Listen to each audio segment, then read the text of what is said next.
Hello and welcome to the show. Today is going to be another random episode, and I promise you guys that wouldn't be any more random episodes. But I guess I have to retract that promise because I've been going through my stuff, my handy notebook, and scraps of paper that I have here and there, and there's been some juicy interactions that I've been having with people in the past, and I figured I might as well come over here on the podcast and share some of that goodness with you guys. So today is going to be a rambling episode, and we're going to cover a bunch of stuff in no particular order, and I will focus on conversations that I had recently with a real estate professional and someone who is in the beauty space.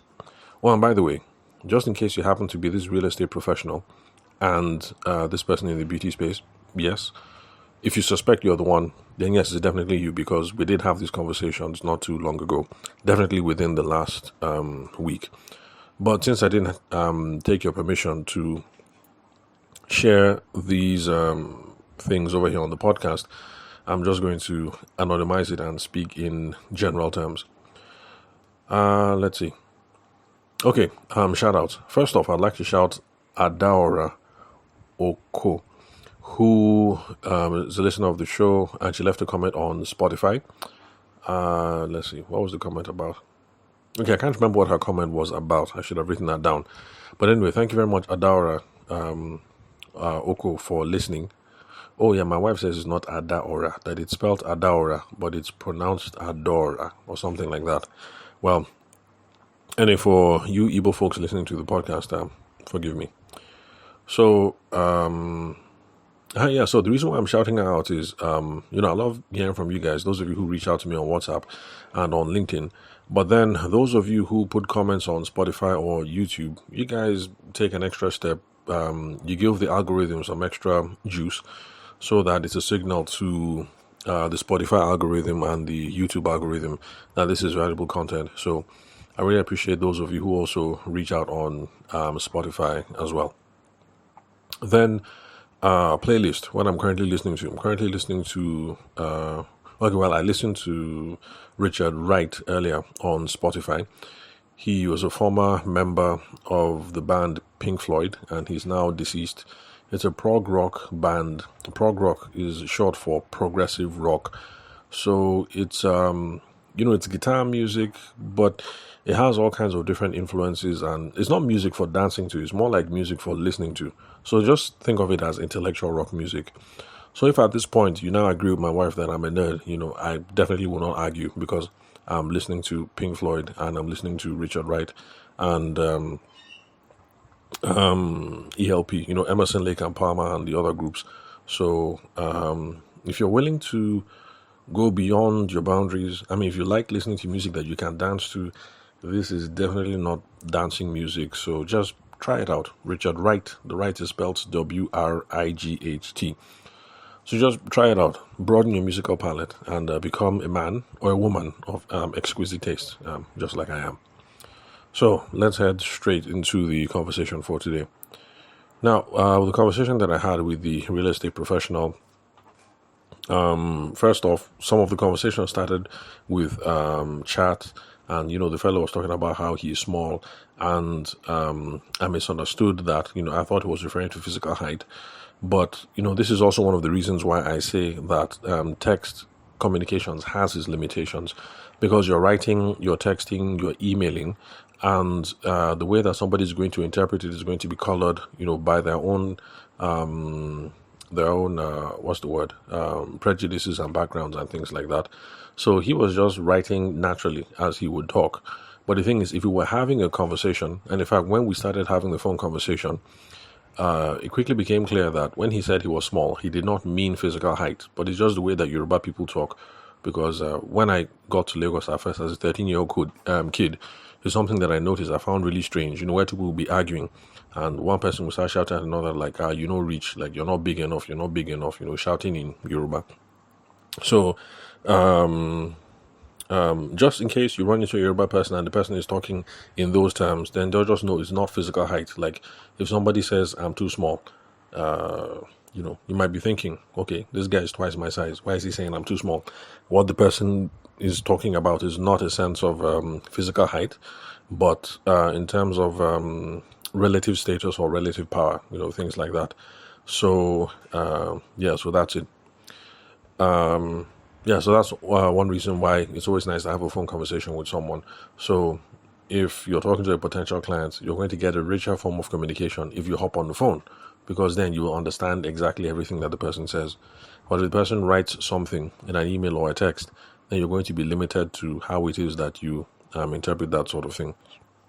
Then we're talking about how he refers to all his potential customers as investors, and that's one of the things that we spoke about. And I told him that, in my own opinion, that's a no-no. Some people will say, yes, call everybody investor. But for me, it's really important the words that we use in the sales process, because it determines how it is that we sell. And truth of the matter is that it's not everybody who wants to buy a house who's going to be an investor per se. Because people who want to buy real estate property and who consider themselves investors are trying to build a portfolio so that they can take advantage of appreciation. Appreciation just means you buy something for X and then you sell it for X plus 3 or X times 2 or X times 100. You get the point. So a real estate investor is trying to buy land at 1.2 M, and maybe he will sell it in 5 years at 20 M. That person is an investor. Some people will say, no, that is not investing, that is speculating. But you get the gist that I'm trying to pass across. A real estate investor or speculator is trying to count on appreciation, that I will buy something at A and I will sell it at A times 2 or A plus 12 or whatever. But then somebody who is buying for ownership is thinking more of, I'm tired of being a tenant, I want to be a landlord, or I want to have something that I can pass on to my children. And those are different kinds of conversations that you're having, different kinds of sales conversations. So in my own opinion, real estate professionals listening to this, don't just call everybody an investor. Just face everybody square on. The investor, you're going to be having a very quantifiable conversation. Now, Oga, if you buy this property in Alausa, right now it currently costs 5M. Historically, over the last 5 years, we've seen that the property price is rising, property value is rising, 1x every year or something. So, Oga, I guarantee you that if you buy this thing now at 5M, in 3 years you will sell it at 15. That'll be how you see them. That's the kind of conversation I have with an investor. But for somebody who's looking at this thing from an ownership angle, the conversation will be more like, oh, is this nice? Does madam like it? Shabi, you can see this is a nice place to raise children. It's adequate. It's close to school. It's close to hospital. It's close to the church. It's close to the market. Blah blah blah. You can see that it's a totally different conversation. So real estate professionals, don't just call everybody investor. Investor is investor. Somebody who wants to own is somebody who wants to own. Totally separate conversations. So don't just call everybody an investor. Then one thing I wanted to point out, the real estate professional said he was suffering from inferiority complex. So at some point I had to set the guy straight and dude, you don't have an inferiority complex, because people who have inferiority complex don't take bold steps. You reached out to a total stranger, because I am a total stranger for all intents and purposes. Yes, you guys listening to me, and yes, you guys think you know me, but let's face it, when you reach out, I'm a total stranger. So you reach out to a total stranger, you're discussing all these sorts of things. You don't have inferiority complex. Inferiority complex people, more withdrawn, don't talk much, won't be this vulnerable, or would be defensive if we start talking about these sorts of things. So I told him, you don't have an inferiority complex. This is the problem. When most of us are in sales situations, it is either we don't have faith in our product or service, and then that affects the way that we sell, or we don't think the thing is worth that amount of money, and so it affects the way that we sell.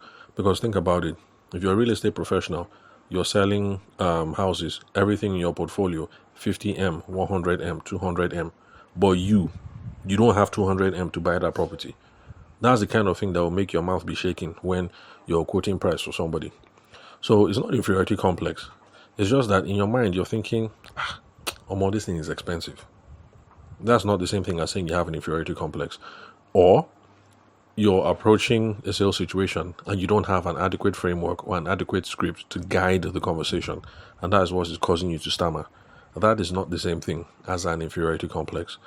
So Let's go straight to the root of the problem. The problem is you don't have an adequate framework. Make sure we have an adequate framework. We're going to be able to sell well. We'll be able to stand with our full chest and have a conversation with anyone. And then to the thing of the money thing, let's remove ourselves from the equation. Because let me be straight with you guys. For most of us in the SME space, our clients in the beginning will always have more money than us. That is just standard. As a wedding photographer, starting off back in the day, I was selling packages between 200, 450, that kind of thing. But when it came to my own wedding, I won't lie to you guys. I did not pay 200K for my own wedding photography. I didn't. But that did not stop me from selling packages of that amount. All right? So let's remove ourselves from the equation.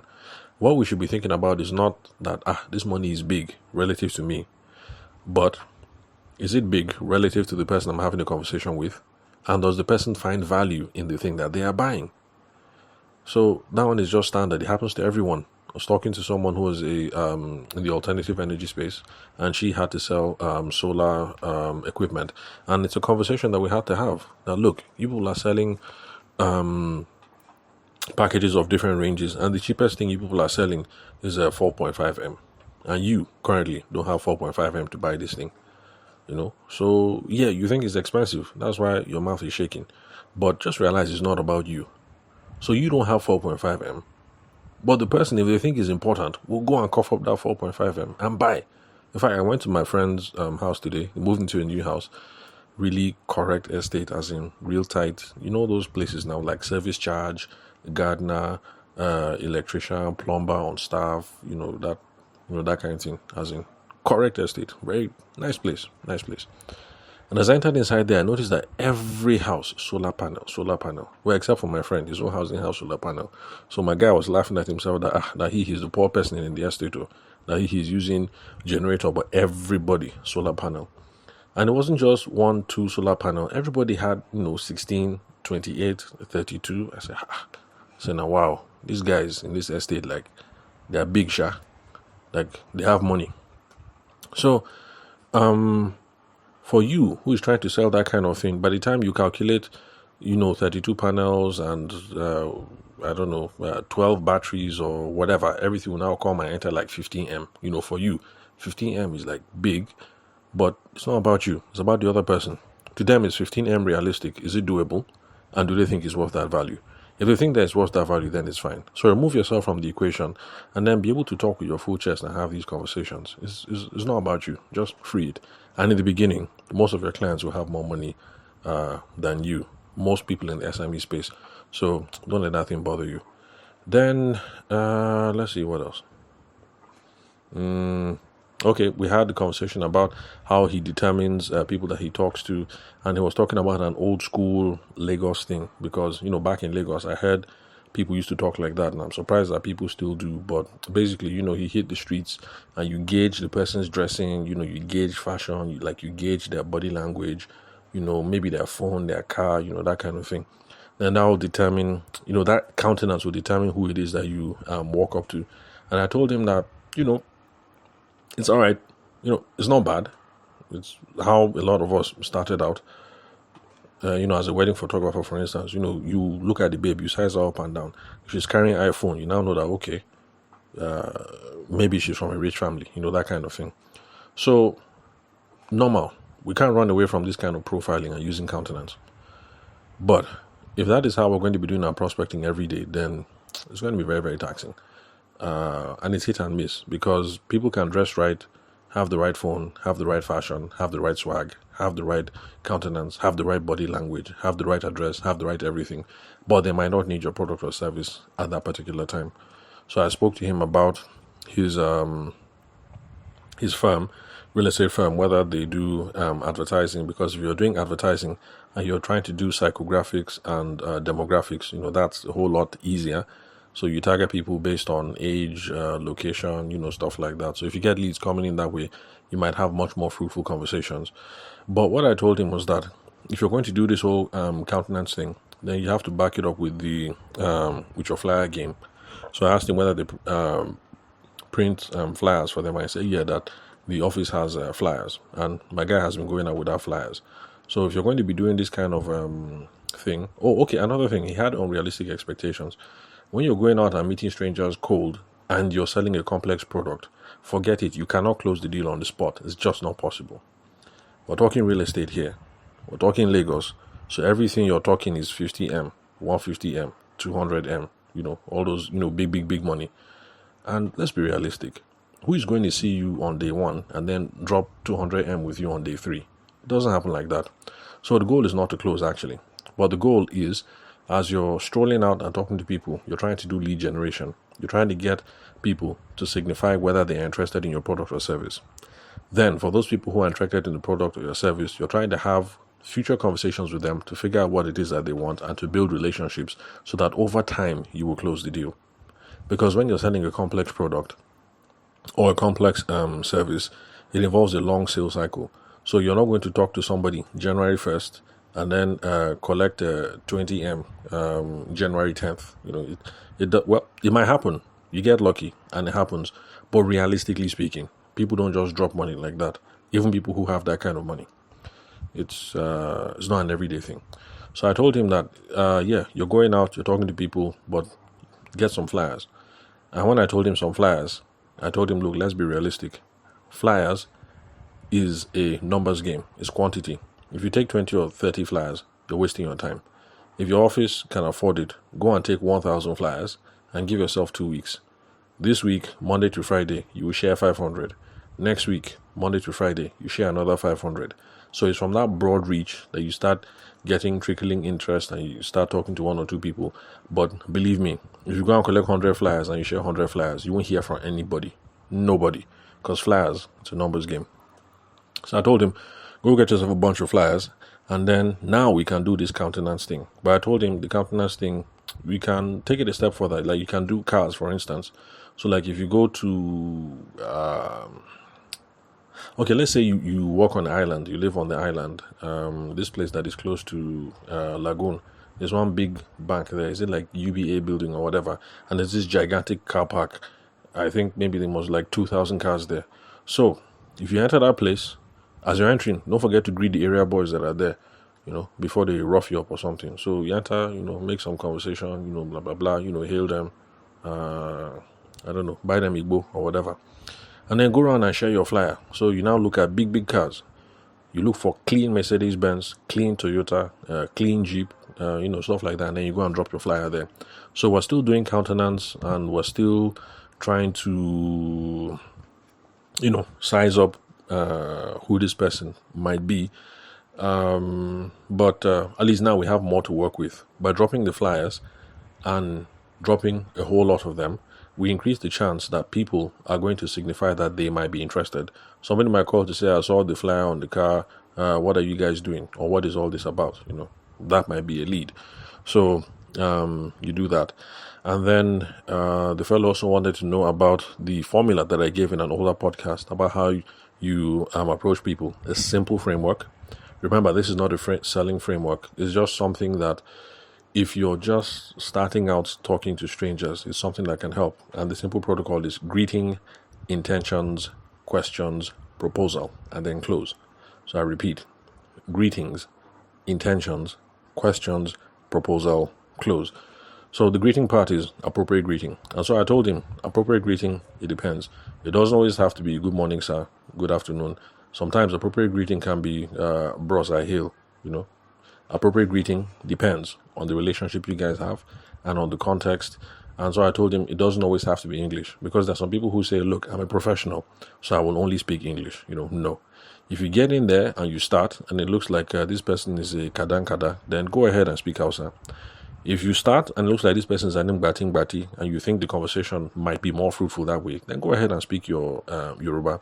And if you go in and you start the conversation and you feel like the person is an One, then, switch into Tiv and just whatever it is. It doesn't always have to be English. So let's cut this whole thing of I'm a professional, so I'll only speak English. Because I've seen in this visa place, visa something office, when years ago, before wifey and I wanted to travel, then One mama came in and she was provoking and speaking Yoruba, and people didn't know how to handle the whole thing. And one guy came and was like, I can't let my something, and batting, and that's how he got the situation resolved. So we mustn't always say I'm a professional, I will only speak English. So sometimes vernacular, pidgin, native tongue, it all depends, it's contextual. Then intention. Okay, let me just go over what we agreed with this person. So we agreed that you're going to show up and then give an appropriate greeting. And then you would state your intention very clearly. I told him there's no need to introduce yourself because, like most people, he wants to do this whole thing of, oh, good morning, sir. My name is Tabeshima Ayede. I work with ABC something Realties, the best company in Lagos. We have sold over something. All that is just unnecessary stress. Because when you're walking up to strangers cold, the stranger just wants to know, like, who is this person and what are you on about? Especially the second part, like, what does this guy want with me? That's the most important thing. So I told him, skip that whole name thing. If you want to do the name thing, no problem. But in my own opinion, skip it. If you walk up to somebody and say, oh, good morning, sir. I was having a stroll in the neighborhood and I was looking for people who might be interested in either investing in real estate or owning a piece of real estate or owning a home for their family. Is that something you might be interested in?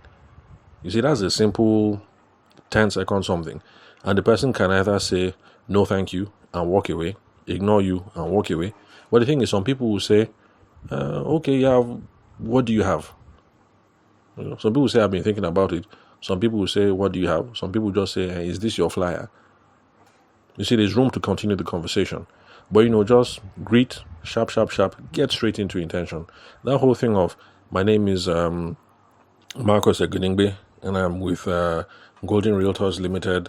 We have sold 50,000 homes to people in Lagos over the past 10 years. We're the best and this and that. Like, all that is unnecessary for now. As the relationship grows, the guy will even ask you at some point, like, hey, come, this guy, what's your name, self? How can I store your phone number? Or what's your company name, self? And then you can get into all these things. So, approach, greeting, state your intention, and then go into questions. And I told him that your questions that you're asking in this case should be all around the why. Because you need to know why the person wants to buy from you. Because that is what will determine the kind of proposal that you make next. So you see how it flows. Greeting, state your intention. From there, ask questions because you're trying to figure out why, motivations. From there, that will determine the kind of proposal that you will make before you now go in for the close. So in this case, hello, I was in the neighborhood. I'm looking for people who are interested in owning real estate, either to invest or to buy a home for their family. Is it something that you're interested in? Is that something you have considered? And the person says, well, I've thought about it before. So, okay, which are you more interested in? Are you thinking of buying land to sell at a higher price, or are you thinking more in terms of buying a house for your family? The person will answer, so okay, so what got you interested in investing, and why do you think real estate would be a good vehicle for you? You guys will talk some more. So all these why motivation questions, that's what you're trying to ask, because that will determine the kind of proposal that you make. So if somebody is talking investor, real estate, property prices are going up, Jagaban, taxes, blah, blah, blah, house rent going up, I think I can make a killing in real estate, then in future conversations, your proposals are going to be very quantifiable something. Let's look at Lekki, let's look at this, let's look at that, because prices have been going from this to this and to that to that. So if you buy here, you might hope to get this amount or that amount. Although in this case, I told the fellow that the proposal here really is just to collect what you're trying to close on actually is to collect the phone number. As you're strolling and talking to random strangers, the goal is not to close the deal. The goal is to get people to signify that they're interested. The goal is to figure out who is a lead. So in this case, I told him that the simple thing is after you go into the motivations and all that, is just to say, okay, usually the happiest customers we've dealt with usually take about a week or two to consider some of these things, and then we can start looking at specific proposals. How does that sound by you? The average person will say, 1 week, yeah, that sounds about right. Then that's where you go in for the close, which in this case would be, okay, if that's the case, are you okay if I call you back next week, Thursday? And most likely the person will say yes. And then This is where you now say, okay, sir, can I have your phone number? So in this case, we've gone for the close. It's a micro close. But you can see how we've now had a small, fruitful conversation. We've gotten the phone number of someone who seems like they're interested. Now we have the opportunity to start engaging in relationship building in the future, have more conversations to figure out what it is that they're interested in, and we can now try and close the deal, 2 or 3 weeks later, or 1 or 2 months later. I don't sell real estate, so I don't know how long it takes. But small. So now the close is collect phone number. Next close might be phone call to discuss some more. The next close after that might be come to the office and do site visit. And then after site visit, maybe next step might be issue them with 3 proposals. After 3 proposals, next step might be get them to consider on 1. After that, next step might be get them to make an offer. And you can see how you're moving small, until you get to the final stage where the close is now get them to transfer 40M into your bank account. And then you now collect your 10% from your OGA and you make a nice 4M for doing all this work. By the way, my math skills are not very good. So if 4M is not 10% of 40M, then forgive me. Where was I? So basically, this was just the gist that I had with the real estate professional. And I don't want to go on. Okay, let me just stop here because, as usual, the conversation was plenty. But summary, the reason why your mouth is shaking is not because you have inferiority complex. It's because you don't have a well-tested selling framework. By the time you have a selling framework that you've tested, is tried and trusted, you will see that as you're talking, your mouth will be strong, your mouth will be firm. You talk with a full chest. Then, let's see, what else? Then remove yourself when it comes to the money equation. It's not about you. So yes, maybe, if you take your father and shake your father upside down, you can't find up to, 10M in his pocket, but that doesn't mean you can't sell properties valued at, 200M. It's not about you. To the other person, it's 200M, a reasonable sum, and it's 200M worth the value. That is all that matters. It's not about you. If you make yourself feel better, then maybe try and dress up nice, dress expensive or something, so you can feel as if you can stand in the same room as the other guy. Maybe the other guy is a big boy, he's an odogu, or he's a big madam or whatever. So, but you don't have inferiority complex.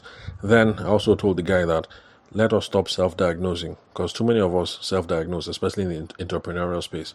Somebody will sit down in the house and say, I have inferiority complex. I mean, who told you that?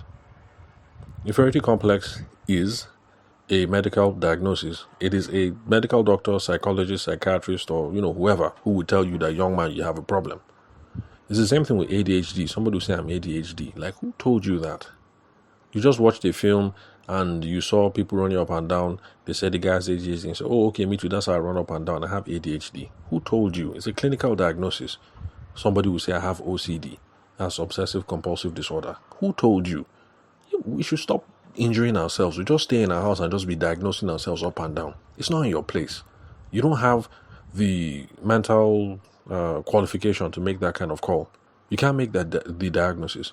So I told the fellow about the time when I had problem with road safety, and they impounded my car, and they said I should go for medical test, and that was a very embarrassing day, because how you just go and drop children in school and you just wear anything, singlet that has hole inside and boxer that has hole inside, and you just wear bathroom slippers. So I was like, hi. The psychiatrist would look at me and say, this man is mad for sure. Anyway, so I told him that was Area 8, General Hospital. Then consultation was 6K or 7K, and they entitled you to 2 weeks of consultation.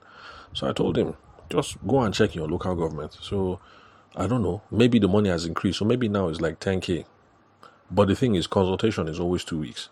So if you pay the 10K, you can go and talk to the psychiatrists, psychoanalysts, whatever it is that they're called, for 2 weeks. You can go every day. The person doesn't mind. It's his job. And this is what I told the guy. Nigerians don't like talking to mental health professionals anyway. So if you go there, the chances are you're the only person who will be there. So you just walk in, have your conversation, and leave. Because after all, the day that I went for my own, when road safety harassed us, there were 7 of us who landed up there.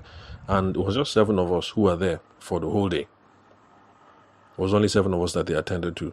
So please, by all means, arrange your 6K, save up your 10K if you really think you have a problem. If you really think you're ADHD, inferiority complex, OCD, whatever, just save the money, package, go to your nearest government hospital. If you're in Abuja, you work in Central Business District. I was there in Area 8 myself, live. So I'm telling you, confirmed that they are there. So my guess is, if you're in the Ikeja General Hospital or close, that they will have there. But just go and ask. They're there. Talk to these people. It is now this person who will tell you, yes, madam, you have OCD. Or yes, young man, you have inferiority complex. And here's the solution. Go and do this or go and take this medicine. Don't sit at home, diagnose yourself, and then start giving yourself all kinds of hang-ups. Because it's unnecessary hang-ups for you to wake up and say you have inferiority complex or you have OCD. Meanwhile, you're perfectly fine. There's nothing wrong with you. So, I think I'll stop here for today's rambling episode because I haven't even entered the makeup person and we've already done 30 minutes. So I will just stop here. So even though it's a rambling episode, I hope I've been able to spit some knowledge here, spit some truth to guide you guys in your hustle, especially for those of you who like this real estate professional are brave enough to go outside and talk to total strangers. And please, I recommend it strongly. Let's get used to talking to strangers. It's the only way we're going to grow our business. And our best customer today, at some point, was a total stranger. I'm not saying you should go out, willy-nilly talking to everybody at the bus stop and stuff like that. I'm not saying go that far, but let's get comfortable with talking to strangers. It's a normal part of growing the business. And I salute this real estate professional and other business professionals who don't mind going and talking to strangers. In fact, for the makeup artist, I told her that, look, you have to get comfortable with this thing. After your lecture, take some of your products, enter female hostel and talk to a couple of people. It's a good way to drum up immediate sales, and it's also a good way to do some market research, because when you do like that, you will now know which kind of lip gloss sells the most, which kind of eyeshadow sells the most, which kind of eyelashes is popping, which kind of eczema cream is, whatever it is.